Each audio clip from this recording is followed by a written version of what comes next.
নমস্কার বন্ধুরা, পিকুর রান্নাঘরে সবাইকে স্বাগত। আমি আজকে তোমাদের কাছে তৈরি করে দেখাবো মেথি শাকের একটা দুর্দান্ত স্বাদের রেসিপি। এই রেসিপিটির নাম হচ্ছে লাসুনি মেথি বা রসুনি মেথি। বাজারে এখন প্রচুর পরিমাণে কিন্তু মেথি শাক পাওয়া যাচ্ছে, আর এই মেথি শাক দিয়ে বাড়িতে আজই তৈরি করে ফেলো তোমরা লাসুনি মেথি। খাবারটা কিন্তু একদম জমে যাবে। চলুন বন্ধুরা, তবে করে দেখানো যাক। প্রথমে আমি এখানে মেথি শাক এক আটে নিয়ে নিয়েছি। শাকটা কিভাবে কাটবো সেটা তোমাদের কাছে দেখিয়ে দিচ্ছি। কচি কচি যে ওপরের ডগা থেকে যে শাকগুলো আছে সেগুলো কিন্তু নিয়ে নেব। একদম নিচের দিকে যে ডাঁটা অংশটা কিন্তু এই রেসিপিটাতে নেওয়া চলবে না, সেগুলিকে কিন্তু বাদ দিয়ে দেব। সেগুলো অন্য তরকারিতে করে নেব। শাকটাকে ভালো করে আমি ধুয়ে নিয়েছি। এবারে ফ্রাইং প্যানের মধ্যে আমি দিয়ে দেব প্রথমে এক বাটি চীনাবাদাম। এটা কাঁচা চীনাবাদাম। এই বাদামটা কিন্তু আমি ভেজে নিচ্ছি হালকা করে। আর তোমাদের কাছে যদি চিনেবাদাম ভাজা থাকে সেটাও কিন্তু দিতে পারো। এবার এর মধ্যে দিয়ে দিলাম তিল এক বাটি। সাদা তিলটা কিন্তু এখানে দিতে হবে। দিয়ে বেশ ভালো করে নাড়াচাড়া করে নেব। এবার এটাকে মিক্সির জারের মধ্যে নিয়ে হালকা যখন লাল হয়ে যাবে তখন দরদরা করে কিন্তু পিষে নেব। এই যে আমি নিয়ে নিয়েছি, আর ঠান্ডা হলেই কিন্তু পিষবো। এবারে আবার তাওয়াটা বসিয়ে দিয়ে এক চামচ মাখন দিয়ে দিলাম তাওয়ার মধ্যে। মাখনটা যখন গলে যাবে তখন ওর মধ্যে দিয়ে দেব মেথি শাকগুলি। দিয়ে আমি একটু ভাজা ভাজা করে নেব। 2-3 মিনিট ভাজলেই কিন্তু হবে, তার বেশি দরকার নেই ভাজা। এর মধ্যে আমি 2-3টে রসুনের কোয়াও কিন্তু দিয়ে দিয়েছি। সেই ভিডিওটা আমার ক্লিপটা নেওয়া হয়নি, তোমরা কিন্তু দিও। এবার ভালো করে আমি ভাজা ভাজা করে নেব। এই সময় গ্যাসের ফ্লেমটা একটু লোটো মাঝারি করে রেখে কিন্তু আমি ভেজে নিয়েছি। দেখো রসুন এই শাকটা দিয়ে কত জল বেরোচ্ছে। এবারে কিন্তু এই শাকটা আমি তুলে নেব। ভীষণ ভালো খেতে হয় বন্ধুরা। বাচ্চা থেকে বয়স্ক মানুষ হাত চেটেপুটে খাবে, এত ভালো রেসিপি। মেথি শাকের নানা রকম তো রেসিপি করেছো, একবার হলেও এই রেসিপিটা বাড়িতে ট্রাই করো। এবার আমি আবারও তাওয়াটাকে বসিয়ে দিয়েছি। দিয়ে এর মধ্যে সাদা তেল দিয়ে দিলাম 5 টেবিল স্পুন মতো। আর এর সাথে 1 চামচের মতো আমি মাখন দিয়ে দেবো। এবার যখন মাখন আর তেলটা বেশ গরম হয়ে যাবে এর মধ্যে আমি দিয়ে দিচ্ছি গোটা জিরে 1 চামচ আর শুকনো লঙ্কা 1টি।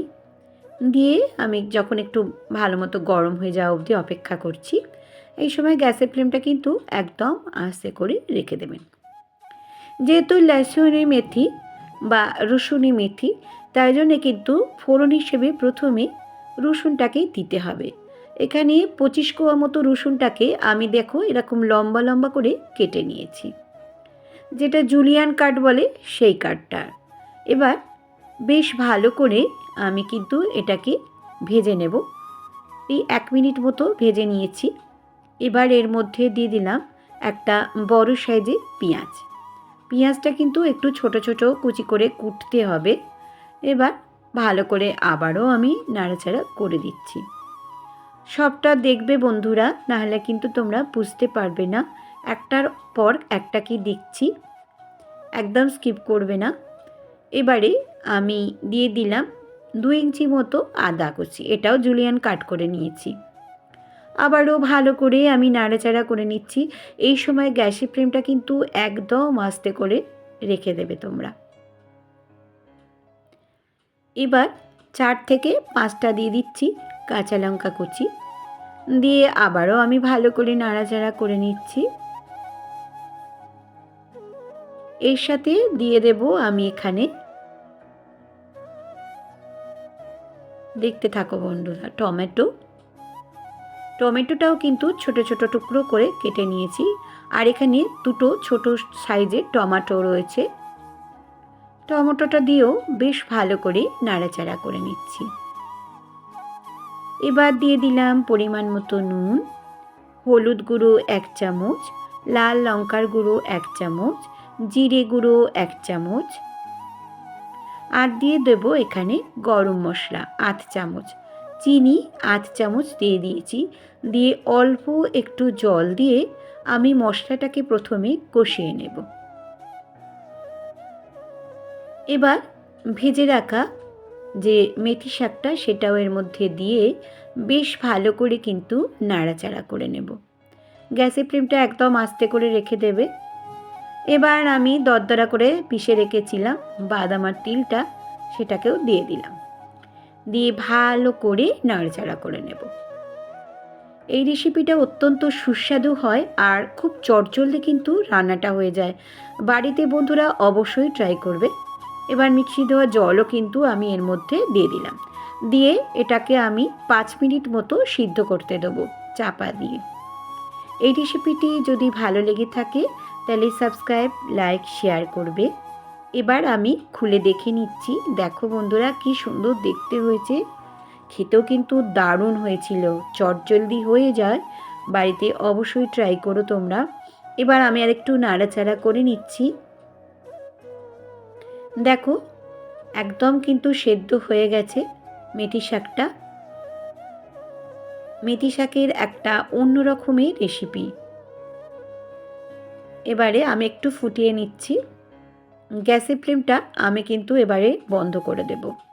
দিয়ে আমি এর মধ্যে দিয়ে দেব প্রায় অনেকটা উঁচু চামচের 1 চামচ মাখন।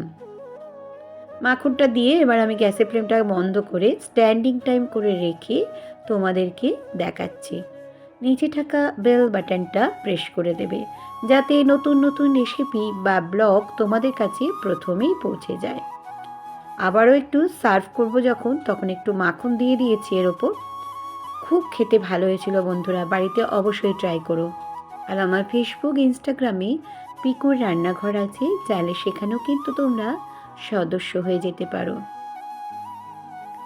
আমি এটা রাত্রে আমি রুটির সঙ্গে সার্ভ করেছি ডিনারে। তোমরা রুটি, পরোটা, নান এমনকি ভাতের সঙ্গেও খেতে পারো। সবাই খুব ভালো থেকো, সুস্থ থেকো। ধন্যবাদ।